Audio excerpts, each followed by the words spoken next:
വണ്ടി സ്റ്റാർട്ടിങ്ങിലിട്ട് നിർത്തിയിട്ട് ഗ്ലാസ് എല്ലാം കയറ്റി വെച്ച് അല്പനേരത്തേക്ക് ഒന്ന് ഉറങ്ങി എഴുന്നേൽക്കാം എന്ന് കരുതുന്നവരാണോ നിങ്ങൾ? എങ്കിൽ ആ ഉറക്കം ചിലപ്പോൾ തിരിച്ച് എഴുന്നേൽക്കാൻ പറ്റാത്ത വിധത്തിലേക്കായി മാറിയേക്കാം. നമ്മൾ അറിയാത്തൊരു അദൃശ്യനായ ശത്രു നമ്മുടെ വണ്ടിക്കകത്തുണ്ട്. ഇത്തരത്തിലൊരു മുന്നറിയിപ്പ് നൽകുകയാണ് ദുബൈ പോലീസ്.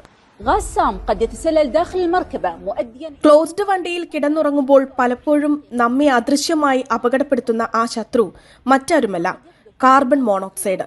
45 മിനിറ്റിനകം മരണം സംഭവിച്ചേക്കാമെന്നാണ് ദുബൈ പോലീസ് പുറത്തുവിട്ട വീഡിയോയിൽ മുന്നറിയിപ്പ് നൽകുന്നത്. സ്റ്റാർട്ടിംഗിലിരിക്കുന്ന വണ്ടിയുടെ AC വെന്റിലേഷൻ വഴിയോ മറ്റോ കാറിനകത്തേക്ക് കാർബൺ മോണോക്സൈഡ് കയറിയേക്കാം. പലപ്പോഴും പുകക്കുഴലിൽ മോഡിഫിക്കേഷനോ ഓൾട്ടറേഷനോ നടത്തിയ വണ്ടികളിലും പുകക്കുഴൽ കൃത്യമായി സർവീസ് ചെയ്യാത്ത വാഹനങ്ങളിലുമാണ് ഈ അപകടം പതിയിരിക്കുന്നത്. പ്രത്യേകിച്ച് മണമോ നിറമോ ഇല്ലാത്ത കാർബൺ മോണോക്സൈഡിന്റെ സാന്നിധ്യം അറിയാൻ സാധിക്കില്ല എന്നതാണ് വലിയ അപകടകരം. കുറച്ചധികം നേരം ഉറങ്ങിക്കഴിഞ്ഞാൽ മരണത്തിലെത്തിയേക്കാം. ക്ലോസ്ഡ് വാഹനത്തിൽ ഉറങ്ങാൻ കിടക്കുമ്പോഴോ മറ്റോ ക്ഷീണം, തലകറക്കം, തലവേദന, ബാലൻസ് നഷ്ടപ്പെടുക എന്നിവ തോന്നിയാൽ എത്രയും വേഗം വാഹനത്തിൽ നിന്ന് പുറത്തിറങ്ങണമെന്ന് ദുബൈ പോലീസ് അറിയിക്കുന്നു. പരമാവധി ക്ലോസ് ആയ സ്പേസിൽ ഗ്ലാസ് കയറ്റിയിട്ട് സ്റ്റാർട്ടിംഗിലുള്ള വാഹനത്തിൽ ഉറങ്ങുന്നത് ഒഴിവാക്കണമെന്നാണ് പോലീസിന്റെ നിർദ്ദേശം. അല്ലെങ്കിൽ കൃത്യമായി എക്സോസ്റ്റഡ് സിസ്റ്റം നല്ല കണ്ടീഷനിലാണെന്ന് ഉറപ്പുവരുത്തിയ വാഹനമാണെങ്കിൽ മാത്രം അല്പനേരം വിശ്രമിക്കാം.